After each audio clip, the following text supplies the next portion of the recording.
ప్రకాశం జిల్లా బేస్తవారిపేట మండలం జేసీ అగ్రహారం గ్రామంలో వైసీపీ తరపున పోటీ చేసి సర్పంచ్ గా గెలిచిన రాజేశ్వరి మీడియాతో తన ఆవేదన వ్యక్తం చేశారు. గత 4 ఏళ్ల నుండి తన అనుమతి లేకుండా పంచాయతీ బిల్లులను మొత్తం తన మరిది రమణ కాజేస్తున్నాడని జేసీ అగ్రహారం సర్పంచ్ మేకల రాజేశ్వరి ఆరోపించారు. విషయం కనుక్కునేందుకు పంచాయతీ సెక్రటరీ దగ్గరకు వెళ్లగా సెక్రటరీ నిరాకరించడంతో సర్పంచ్ రాజేశ్వరి వెనుతిరిగారు.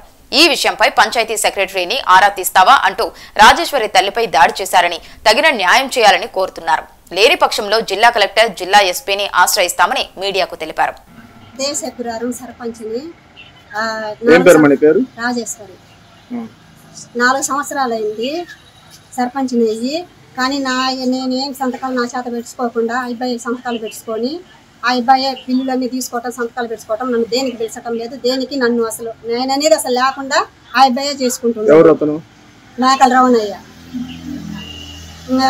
అసలు ఇది మోసమేంది అని నేను పంచాయతీ సెక్యూరిటీ గారికి పోతే ఆమె ఏమన్నా కానీ ఆడ నేను ఆమెను అడుగుతుంటే వాళ్ళ అక్క వాళ్ళ భార్య ముగ్గురు కలిసి నన్ను ఆడ సచివాలయం దగ్గర కొట్టిండ్రు. మా అమ్మ ఉన్నది ఆమె అడ్డం వచ్చి ఆమెను కూడా కొట్టిండ్రు. విషయం పోలీస్ స్టేషన్లో కంప్లైంట్ చేయడానికి వచ్చినాము. న్యాయం జరగకపోతే కలెక్టర్ కాడికి ఎస్పీ కాడికైనా పోగలుగుతున్నాము. అవునయ్య మేకల రాజేశ్వరి మేక తెరవద్దమ్మా పోయినాము. వచ్చినాడు నా ఇంటికి పట్టుకున్నది మమ్మల్ని కొడుతుందని మా బిడ్డ వచ్చి ఆయనని కొట్టిండ్రు రైకించిండ్రు. ముగ్గురు వచ్చి వాళ్ళే రాకట్లయ్య రాజేశ్వరి తిరుపతమ్మ ఆడ అడుగుతున్నది సర్పంచ్ని సంగతిని అడుగుతుంటే వచ్చి కొట్టిండ్రు. సెక్రటరీని అడుగుతుంటే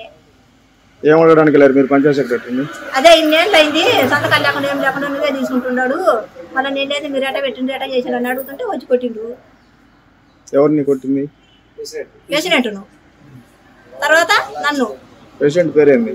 రాజేశ్వరి. మీ పేరు? అచ్చమ్మ.